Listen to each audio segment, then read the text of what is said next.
মানে বাপ বাংলা বোঝে না, ছেলে হিন্দি বাজায়, মোহাব্বতে উচকে লাগে খুশি খুশি, খালি মাথা রাখা এরকম করি। আসলে আমাদের যে দরবেশ বাবা কোটি কোটি টাকা যে আমাদের আত্মসাৎ করিয়া দাড়ি কাটিয়ে তো কলাম ছিল, ওই ঋণের টাকাও কিভাবে দিবে? নামাজ পড়ছে কল। বাংলাদেশে জামাত ইসলাম বিএনপি বেশিরভাগ জামাত ইসলামের আলেম ওলামাদের উপরে যেরকম চিহ্ন অভিযান করেছিল, একটা আলেম ওলামা দাড়ি কেটে বলেছে কথা কয় না। যারা কথা বললো না তাহলে বোঝা গেল ওই দলের দোষর এখনো আছে।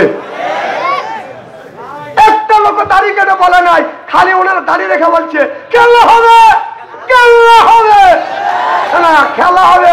16টা বছর ডাকছে, একটা পাবলিকও যায় নাই। পাবলিক যে খেলা করার জন্য রেডি হয়েছে, তুমি দেশ থেকে বলেছ পেলোয়ারি মাঠে নেই, এখন খেলবো কোনে? বলেছ দাড়ি কেটে বলেছ, তাহলে বোঝা যাচ্ছে তোমাদের এই দাড়িটা মানুষকে দেখানোর জন্য দাড়ি, এই দাড়ি প্রকৃতপক্ষে আল্লাহ রসুলকে খুশি করবার জন্য দাড়ি রাখো নাই। ওই দলের যতগুলি দাঁড়িয়ে আছে বোঝা গেল ও যখন দাঁড়িয়ে যাচ্ছে তোরাও অনেক লোক আবার সে আবার দাঁড়িয়ে রেখে জামাত শিবির সাজছি, জামাত ইসলাম সাজে দাঁড়িয়ে রেখে টাকা যা ব্যায়াম চালাইতেছে। কথা বল, আমার লিবাস ধরছে, শীতের আবার শুরু করে দিছে। কাজে আমাদের দলে কি নামাজি নাই?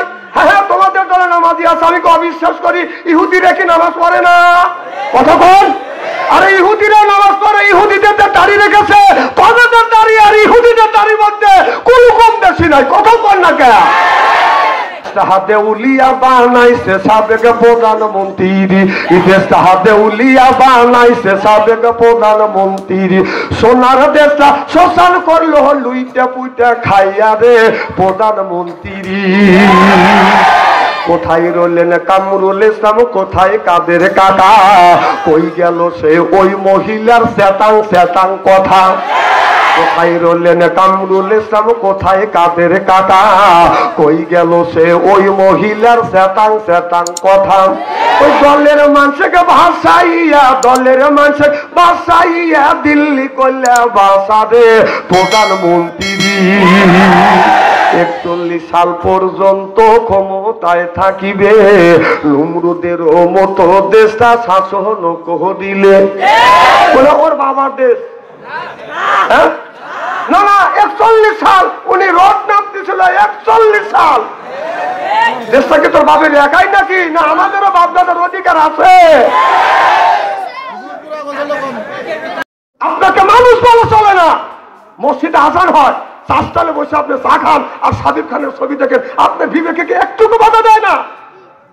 ও মুসলমান, ও মুসলমান, তুমি কিসের মুসলমান? তোমার বিবেকে কি একটু বাধা দেয় না যে মসজিদে আজান দিছে, এখন আমার মসজিদে জানামাজ পড়া লাগবে? তুমি চাষতালে কোন জ্ঞানে কোন বিবেকে বসে বসে সাবগুর আর সাবির খানের ছবি দেখো? কও, তোমার কি আল্লাহর কাছে দেওয়া লাগবে না? ও বাবা, হিসাব দেওয়া লাগবে না? আহা হারি মানুষ, আমার ভাইয়ের আমার,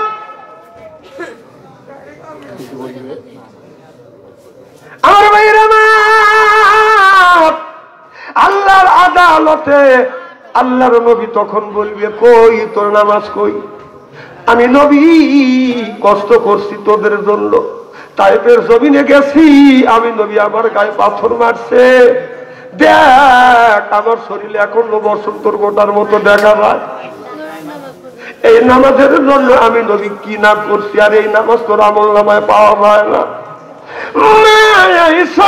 একদিন তেল মালিশ করতেছে, জৈতুনের তেল, মা আয়েশা লক্ষ্য করে দেখে আমার নবীর শরীরে বাঁধন বসন্তর গোটার মতো গোটা দেখা যায়।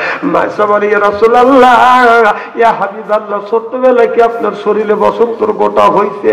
আমার নবী চোখের পানি ফেলে দিয়ে কান্দের বলে আয়েশা রে, বসন্তর গোটা না রে আয়েশা, আমি নবী কলেমার দাওয়াত দিতে গিয়ে, এই কলেমার দাওয়াত দিতে গিয়ে, নামাজের দাওয়াত দিতে গিয়েছিলাম আমি তায়েফের জমিনে।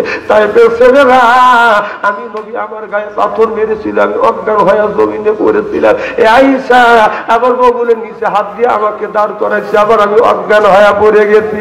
আবার নবী অজ্ঞান হয়ে বাদান পড়ে গেছে, বগুলে হাত দিয়ে দাঁড় করায় বাদান পাথর মারছে। যখন নবী 3 বার এবার বাদান ওঠে না, তায়েফের ছেলেরা মনে মনে চিন্তা করছে মোহাম্মদ আর মোহাম্মদের সাথী 2 জন জীবিত নাই, 2 জন মনে হয় মারা গেছে। ওরা চলে গেছে নবীর পালক পুত্র যায়ীদ। বাদান আমার নবীর বাদান উপরে, নবীর গায়ে যখন পাথর মারছে বাদান, ওই পাথরটা পিঠ দিয়ে দিয়ে বাদান ঠেকাইছে।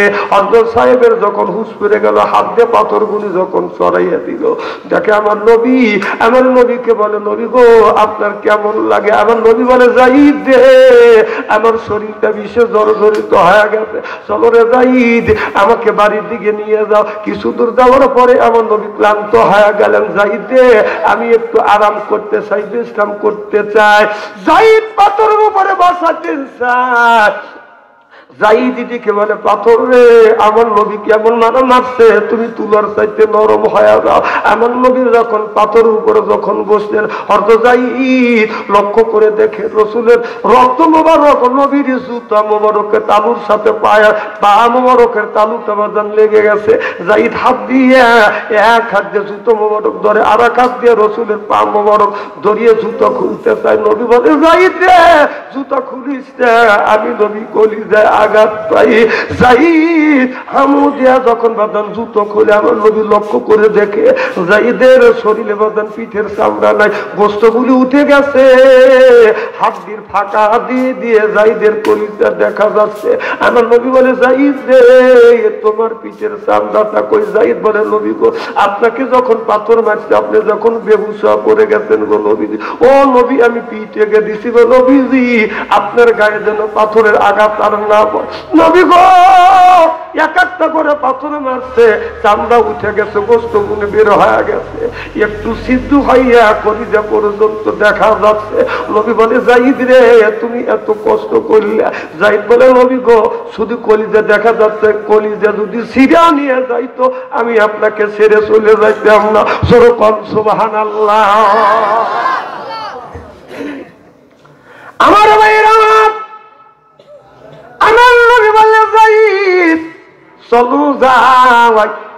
আমার নবীকে নিয়ে বাদান যায়ীদ বাসায় আসে। আসার পরে নবীর বাদান 4টা মেয়ে ছিলেন। 4টা মেয়ের মধ্যে 3টা মেয়ে বলে আব্বা আমার মা নাই, আপনার চাচা আব্দুল্লাহ দুনিয়ায়, আবু তালেব দুনিয়ায় নাই, আপনি কেন তায়েফের জমিনে কলেমার দাওয়াত দিতে গেলেন? যদি না যাইতেন কেউ তোমাকে পাথর মারতো না। আমার নবী বলে মা এই ধরনের কথা বলিস না। ছোট্ট বিটি ফাতেমা কোনো কথা বলে না, নবীকে হাত ধরে ঘরের মধ্যে নিয়ে গেলেন। ঘরের মধ্যে নিয়ে আমার নবীকে শুইতে দিয়া মা ফাতেমা বাদান আপনার পানি সিদ্ধ করতে লাগলেন, গরম করতে লাগলেন, জয়তুনের তেল গরম করে করিয়া আমার মা নবীর বিটি হযরত ফাতেমা আপনার একটা নেকড়া নিয়ে আপনার গরম পানি দিয়ে বাদান ক্ষত জায়গা বাদান রক্ত মোবারক গুনে বাদান পরিষ্কার করিয়া হযরত ফাতেমা রাদিয়াল্লাহু তাআলা জয়তুনের তেল আমার নবীর শরীর মোবারকে লাগা দেয়, আর মা ফাতেমা জয়তুনের তেল লাগায় আর রক্ত গুলি বাদান পরিষ্কার করে। আর মা ফাতেমা কয় আল্লাহ তোমার বাবা নাই, তোমার মা নাই, আল্লাহ তুমি মা বাবার ব্যথা বোঝো না। ও মাওলা আজকে যদি তোমার বাবা থাকতো তুমি বাবার ব্যথা বুঝতে, তোমার বাবা নাই বিদায় তুমি বাবার কথা বোঝো না, বাবার দরদ বোঝো না। আমার নবী বললে ফাতেমা রে তুমি কার সাথে জরগা করো? মা ফাতেমা বলে আব্বা আমি জরগা করতেছি আমার আল্লাহর সাথে। আল্লাহ বলতেছে আল্লাহ তোমার বাবা নাই, মা নাই, তুমি বাবা মারবে তো বলো। ও বাবা আমার বাবা আছে, আমি আমার বাবার ব্যথা বুঝি। আমার নবী বলো ফাতেমা এই কথা আল্লাহর কাছে তুমি বলো না। মা ফাতেমা বলে আব্বা আপনি একটু চুপ থাকেন, আমি আল্লাহর সাথে একটু জরগা করে নে। ও আল্লাহ তোমার বাবা নাই, তুমি আমার বাবার ব্যথা বোঝো না। যার বাবা নাই সে বাবার ব্যথা বোঝে, যার মা নাই মা কেমন নিয়ে মোর সেই এখন অনুভব করতে পারে।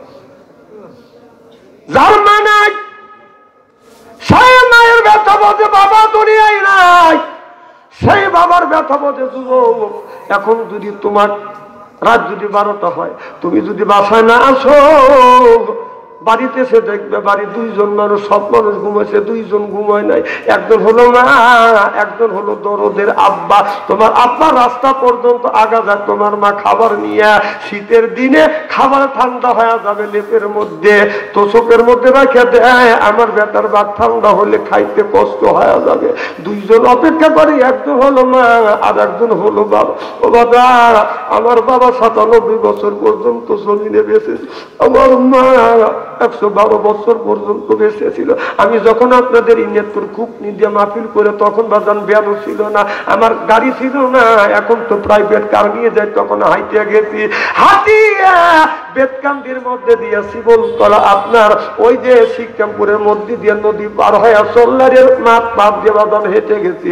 আর বাবা বলছে কয়টায় আসবে, আমি বলছি 12টায় আসবো। আমি 1টার সময় এখানেও মোনাজাত বাজান শেষ করি নেই, 12টা বাজতে যাই নেই, 1টায় যাই নেই, 2টায় বাজান যাই নেই, 3টার সময় যখন গেছি যা দেখছি আমার বাবা 3 রাস্তার মোড়ে দাঁড়া থাকছে, আর কোনো কুয়াশা, কনকনা শীত, তখন তো বাজান শীতের চাদরও ছিল না। যা দেখছি 97 বছর বাজান তত্তর করে বাবা কাঁদতেছে। বাবাকে বলছি বাবা আপনি কখন আসছেন? বাবা বলে বেটা রে, রাত 12টা থেকে 3টা পর্যন্ত অপেক্ষা করতেছি, বিশ্বাস করো বাবা, এখনো বাবা না 3 রাস্তার বড় অপেক্ষা করে না।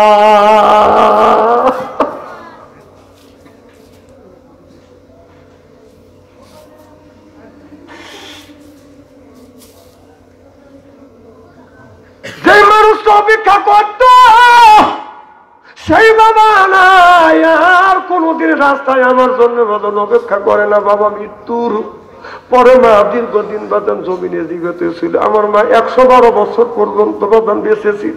আমি রাত 2টা 3টা বাজান বাড়িতে গেছি, বিবির ঘরে দরজা হাত দিছি, দরজা শক্ত, ছেলের ঘরে দরজা হাত দিছি শক্ত, মার ঘরে দরজা হাত দিছি, দরজা খুলে গেছে।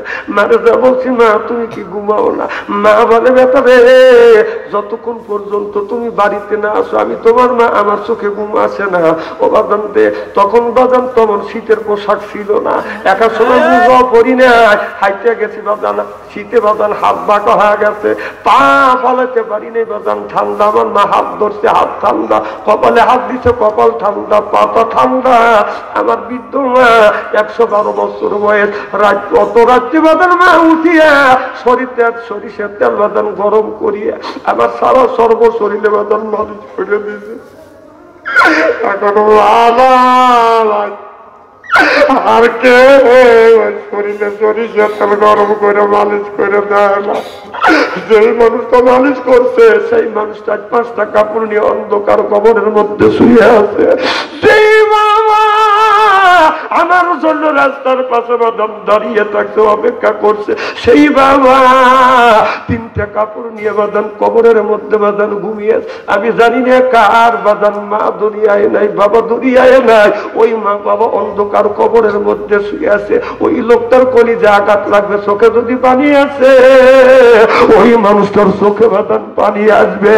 আমার ভাইয়ের আমার ও বাজানো, ওই মা বাবারে কষ্ট দিও না, মা বাবা খুশি, আমার আল্লাহ খুশি। মা বাবা যদি দোয়া করে 3টা জিনিস আল্লাহ পুরস্কার দেয়। 1 নাম্বার আল্লাহ রিজিক বৃদ্ধি করে দেয়, 2 নাম্বার আল্লাহ হায়াত বাড়িয়ে দেয়, 3 নাম্বার আল্লাহ ইজ্জত বাড়িয়ে দেয়। ও যুবক, মার মনে কষ্ট দিও না, বাবার মনে কষ্ট দিও না। মা বাবার পায়ে হাত থেকে চুমা খাইলে কিসমত বাদন খুলে যায়। আমুল্লাহ আলিকারী রহমাতুল্লাহ আল্লাহ বলেছে যে মা বাবার পায়ে হাত থেকে চুমা দেয় সেজন্য আল্লাহর জান্নাতের খাম্বায় চুমো দেয়। যেরকম সুবহানাল্লাহ। আমি জানি না কার মা নাই, মা বাবা অন্ধকার কবরে লক্ষ লক্ষ টাকার সম্পদ রাখছে। বাবা লক্ষ লক্ষ টাকার সম্পদ রাখিয়া ওই বাবা 3টা কাপড়, মা 5টা কাপড় নিয়ে বাদান ঘুমিয়ে আছে। কোন ব্যক্তি যদি মা বাবার জন্য যদি দান খয়রাত করে, এই দানের দৌলা দে আল্লাহ মা বাবার কবরে গোরাজাত মাফ করে দিবে। আমি জানি না বাদান কার মাটা দুনিয়ায় নাই, বাবাটা দুনিয়ায় নাই। ও বাদান ওই মা আর কোনোদিন বাবা কোনোদিন আসবে না। মা বাবার জন্য কেউ যদি দান খয়রাত করে, দানের দৌলতে আল্লাহ মা বাবার কবরে গোরাজাত মাফ করে দেয়। মা বাবা কবরের মধ্যে শান্তি পায়, রুহানি হালতে দোয়া করে, এই দোয়া মহল্লার দরবারে কবুল হয়। যখন আল্লাহু আকবার। আমি জানি না কার মা দুনিয়ায় নাই, বাবা দুনিয়ায় নাই। একজন ব্যক্তি বলে হুজুর মা কবরে আমি 10,000 টাকা দিব, একজন বলে বাবা কবরে আমি 5,000 টাকা দিব, আর 10 জন ব্যক্তি বলে হুজুর আমি 1,000 করে 10 জন ব্যক্তি 10,000 টাকা আমি গুনাহগার চাই, মা বাবা কবরে মা বাবার জন্য দোয়া করব। একজন ব্যক্তি বলে হুজুর 1,000 টাকা, 2,000 টাকা, 5,000 টাকা, 10,000